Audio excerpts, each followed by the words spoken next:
Today I'm back playing some Planetside 2 once more. It was some time ago, but I've missed the game since I've been busy playing and covering some other games recently.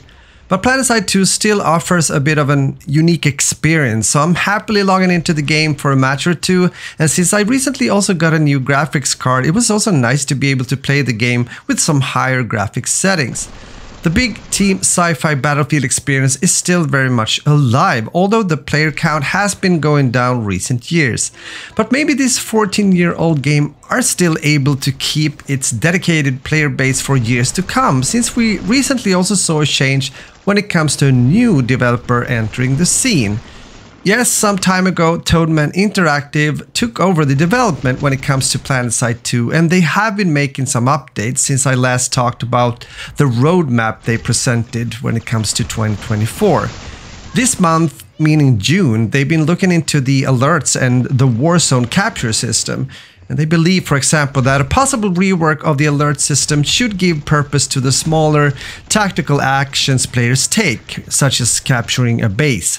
So having a more diverse set of goals, something other than paint the map, has several benefits. So with the new system, capturing a warzone will no longer be totally contingent on the winner of a single alert, but instead the winner will conquer it via a more flexible system that can account for combinations of objectives. So alerts will be divided into two categories, strategic and tactical. Toadman Interactive has also posted some behind-the-scenes stuff, if you will, when it comes to making new audio updates to the game. It seems as if this new studio team has been reading through player feedback on forums and Reddit in order to understand what kind of improvements that players would like to see, or in this case, to hear in Planetside 2. They are being careful though, saying that they are looking back with respect while taking advantage of modern technology and techniques when it comes to audio improvements. One element they have been extra careful about when it comes to the PS2 audio is some of the unique sounds of weapon firing and vehicles for each faction. So all in all, it seems as if they've so far been dealing with bug fixes and also updating existing sounds. For example, a larger fix for weapons that would spam multiple sound cues when tapping quickly. One thing that they've acknowledged already from the start when they took over, so to say, is the big audio dropout issue, and they have a potential fix around the corner when it comes to that issue. Since this problem has mostly been encountered on a large and populated live server, it has been complex to debug and also to test. They've also made a system that resets the sound system on every loading screen and increased the channel limit, which allows more sounds to play simultaneously. I'm not sure when these fixes and changes are becoming public, if you will. Maybe some of them are already out there. Again, I've been away from the game, so I couldn't even tell within the first hours of playing once more. But improving the audio can indeed be a win, since it does add to the immersive experience when being in the center of the action in a big-scale FPS game such as Planetside 2. Oh, gonna be interesting to follow this even further into the future.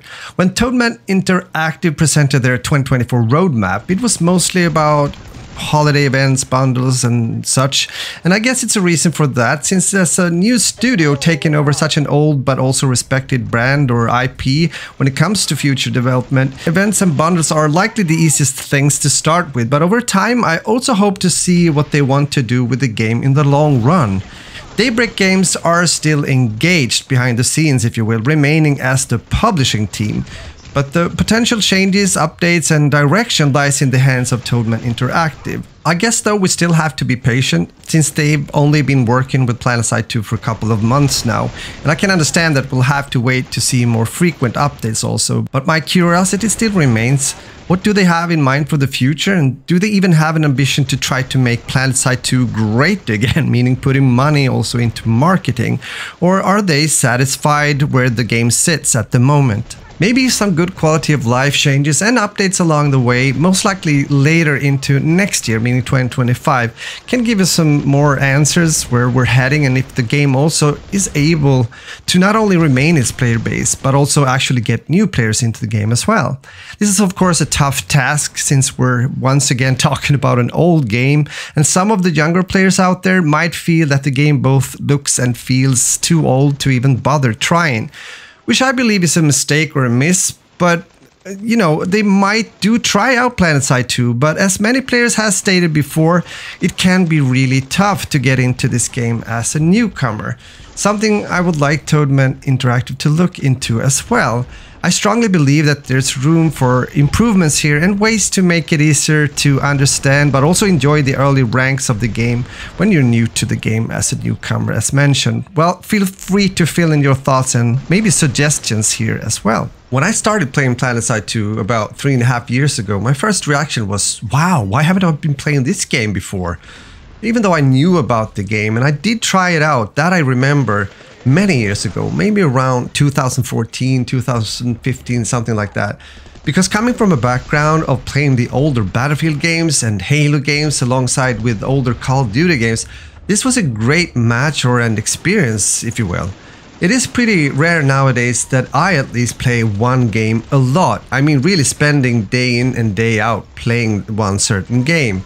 But there was a period when I did that when it comes to Planetside 2 initially, and it was a good feeling since I've missed that feeling of grinding a game like that.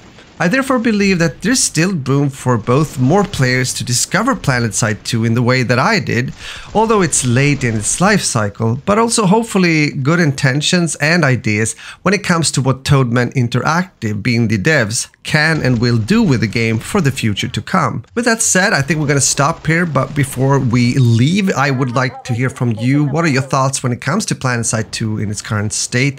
What do you think about the new things or updates that the devs have been doing so far? I guess some of you guys would like to see more and are eager to do that. Fill in the comment section and I'll read the comments and I also answer. With that said, have a beautiful day, take care, game on, and until next time, have a good one. Later.